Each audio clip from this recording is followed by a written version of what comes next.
아고 라디오의 손에 잡히는 바이오.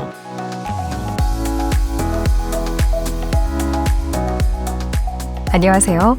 보건산업 관련 최신 동향과 주요 소식을 골라 읽어주는 손에 잡히는 바이오. 오늘은 코로나19 상황에서 주목받고 있는 분산화된 임상시험과 디지털 헬스케어라는 주제로 한국보건산업진흥원이 발행한 글로벌 보건산업 동향 368호에 대해 이야기해보려고 합니다.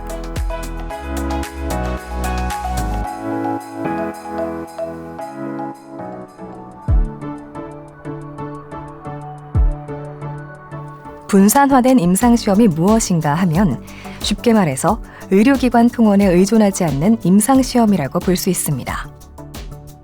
영어로는 DCT라고 하고요. 실제 병원에 내원하지 않는다고 해서 버추얼 클리니컬 트라이얼, 웹-베이스드 클리니컬 트라이얼 등 여러 용어로도 사용되기도 합니다. 그렇다면 왜 주목을 받게 됐는지 대략 감이 오시죠? 코로나19 상황으로 환자들이 의료기관에 내원하는 것이 어려워지면서 임상시험에 참여하는 환자들 역시 관리하기가 어려워진 것인데요. 시험약을 전달하기가 어려워지면서 임상시험에 차질이 생기게 된 것이죠. 그래서 자연스럽게 통원에 의존하지 않는 임상시험 DCT를 검토하는 계기가 마련됐다고 볼 수 있습니다. 이 DCT가 장점과 가능성이 상당히 많거든요. 어떤 것들이냐 하면 임상시험을 진행하기 위해선 엄청난 비용과 시간이 필요한데 그 이유 중 하나가 피험자를 모으는 것이 상당히 어렵기 때문입니다. 일본의 임상치료 환자 대상 조사를 보면 임상시험 참여를 꺼리게 만드는 1위와 2위를 차지한 것이 시간 부담, 통원 부담일 정도였죠. 피험자가 내원을 하다 보면 물리적인 거리가 먼 분도 계실 거고 아무리 가깝다고 해도 기본적으로 시간이 많이 소요되죠. 이런 시간들을 비용으로 환산하면 굉장히 큰 것들이거든요. 교통비나 추가적인 비용도 당연히 발생하고요. 그런데 디지털 디바이스를 활용해서 집에서 스스로 진행한다? 당연히 상당한 시간이 절약될 것이고 직접 움직이는 것보다 번거롭지 않으니 임상시험에 참여하는 사람도 더 많아질 수 있겠죠.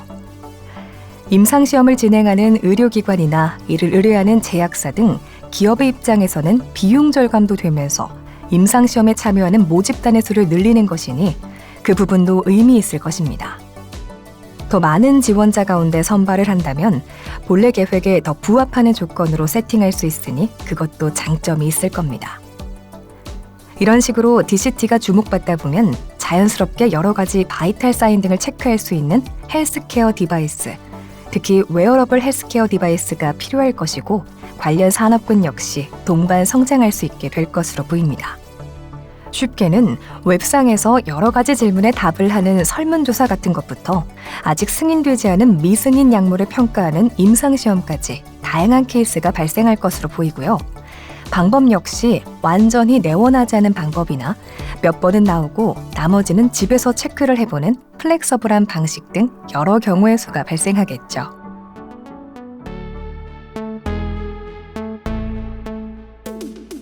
그러면 지금까지 긍정적인 가능성에 대해 주목했다면 주의해야 할 점은 어떤 것들이 있을지 알아보겠습니다.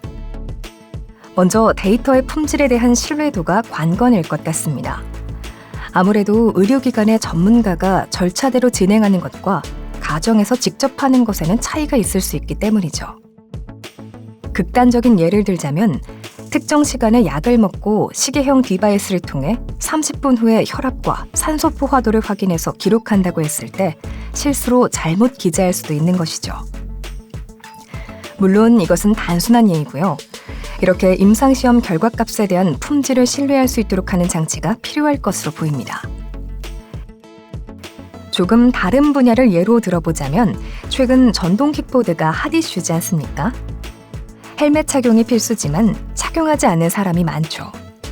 이런 문제를 해결하기 위해서 유럽의 한 업체는 킥보드 안에 스마트 헬멧을 내장하는 서비스를 하고 있습니다.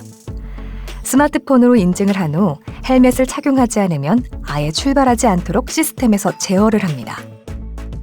이런 식으로 디지털 헬스케어 디바이스도 여러 장치를 통해 데이터 품질의 신뢰성을 높일 수 있을 것이라고 생각합니다.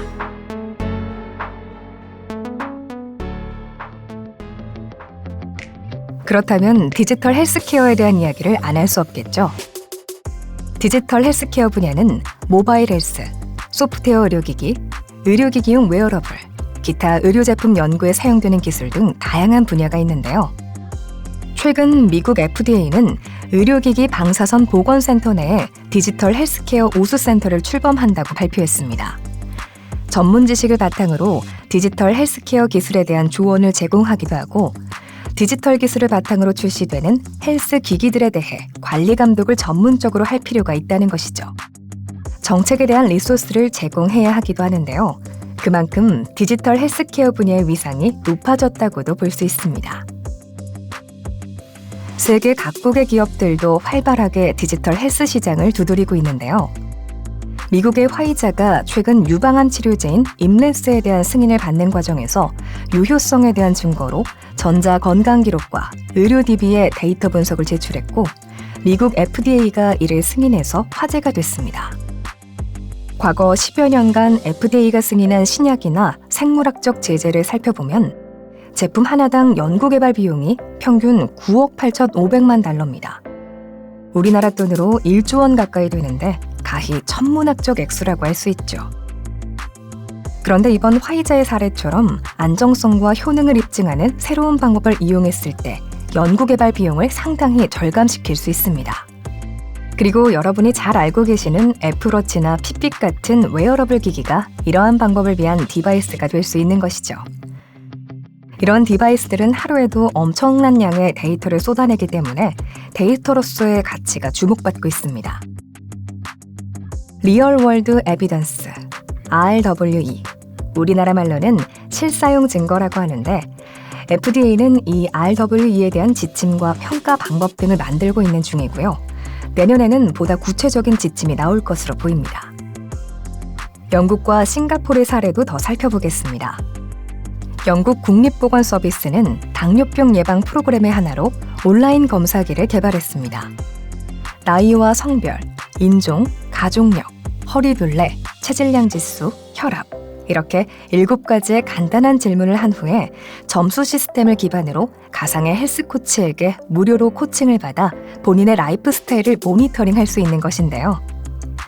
생활 습관을 변화시키거나 개업일을 추천하는 등 조언을 제공하고 향후 10년 내에 제2형 당뇨병의 발병 위험을 파악해서 질병에 걸리지 않도록 돕는 것이 목적입니다.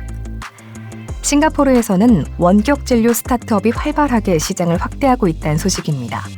원격 진료 스타트업 닥터 애니웨어는 2015년에 설립됐는데요.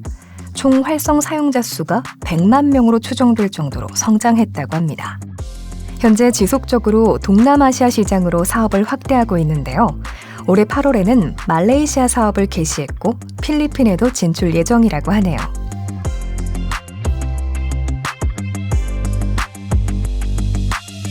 유병장수 시대. 이제 정말 많이 들어서 익숙한 말이죠. 기대 수명이 증가하면서 그만큼 만성질환을 가지고 살아가는 기간이 길어지고 있습니다. 고령화에 따른 의료비 부담이 세계적인 과제의 하나죠. 때문에 더욱 행동과학과 IT 기술의 발달을 이용해서 건강을 증진하고 질병을 예방하는 기술이 기대받고 있습니다. 밀레니얼 세대는 디지털 기기에 대해 관심이 많고 여러 웨어러블 디바이스를 이용해서 건강을 모니터링하는 사람도 많죠. 미국의 경우도 밀레니얼 세대의 45%는 헬스케어 모니터링 등의 기술을 활용하고 있다고 합니다.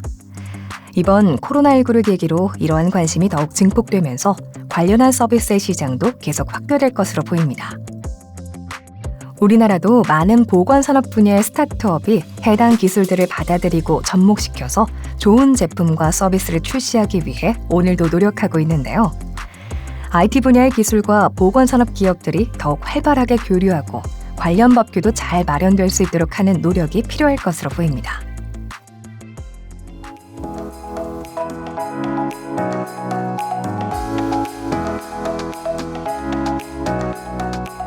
이상 한국보건산업진흥원이 준비한 아고라디오의 손에 잡히는 바이오 마치도록 하겠습니다.